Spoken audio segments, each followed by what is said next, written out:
আজ আমরা রান্না করতে নেমেছি থেচা চিকেন। এটি একটি মহারাষ্ট্রিয়ান ডিশ।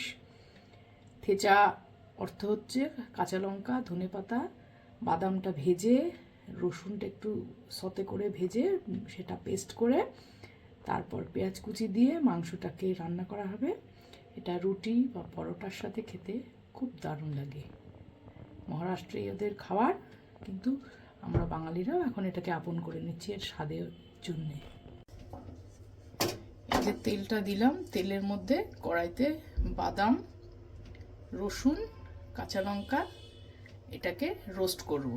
রোস্ট করার পর তারপর মিক্সিতে পেস্ট করব। আমি মিক্সিতে পেস্ট করব, আপনারা দুরকমভাবে করতে পারেন। আপনারা আচ্ছা, এবার বাদামগুলো দিলাম।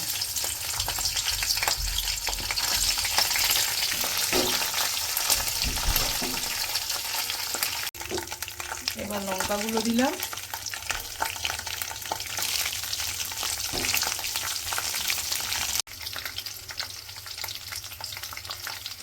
আচ্ছা, এবার রসুনগুলো দিলাম।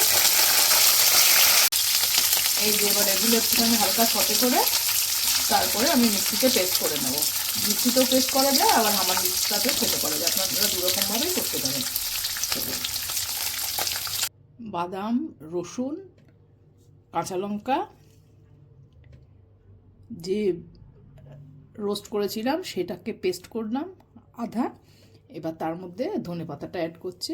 ধনেপাতা দিয়ে আর একটুখানি ঘুরিয়ে নেব, মানে পুরোটা মিহি পেস্ট হবে না, একটু অল্প পেস্ট করব। এই যে পেস্টটা এরকম দেখতে হয়েছে। এবার তেলে গরম মশলা ফোড়ন দেব, পেঁয়াজ কুচি দেব, তারপরে এই পেস্টটা দেব, দিয়ে মাংস দিয়ে কষাবো। আচ্ছা, এবার দারচিনি, লবঙ্গ, এলাচ, একটু গরম মশলা ফোড়ন দিলাম, তেজপাতা দিলাম,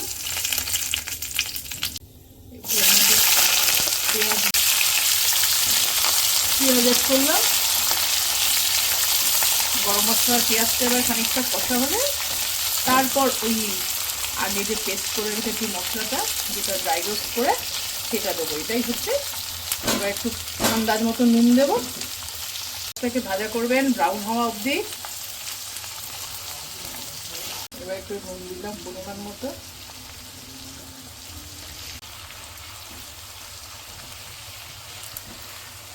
পেঁয়াজটা ব্রাউন হওয়া অবধি নাড়বো। টমেটো অ্যাড করছি এর মধ্যে। টমেটো আর পেঁয়াজ ব্রাউন হলে তারপর মাংস অ্যাড করবো, করে কষাবো। এবার চিকেনের পিসগুলো অ্যাড করলাম।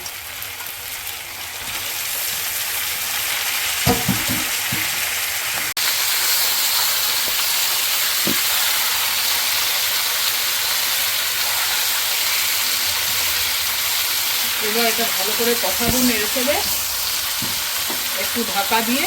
তারপর খানিকটা কষানো হলে তার মধ্যে ওই পেস্টটা অ্যাড করব।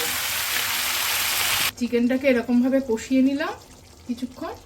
কষিয়ে নেওয়ার পর এবার একটুখানি ফ্লেমটা বাড়াবো গ্যাসের, বাড়িয়ে তারপরে আমরা ওই যে থেচাটা রেডি করেছিলাম সেই বাটাটা, ধনেপাতা, বাদাম ভাজা, রসুন, কাঁচা লঙ্কা এগুলো সতে করে যে ভেজেছিলাম সেইটাকে দেব, দিয়ে নেড়ে নেব।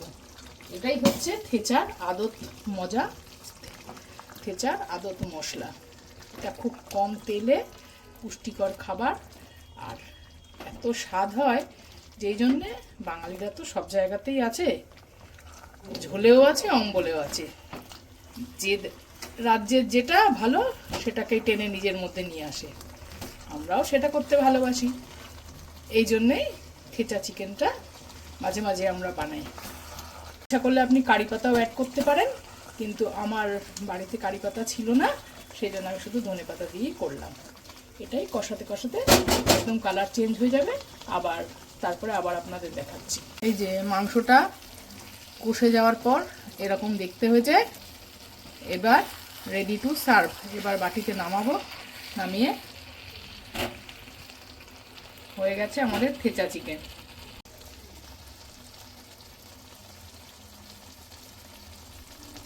থেচা chicken ready. Ready to serve.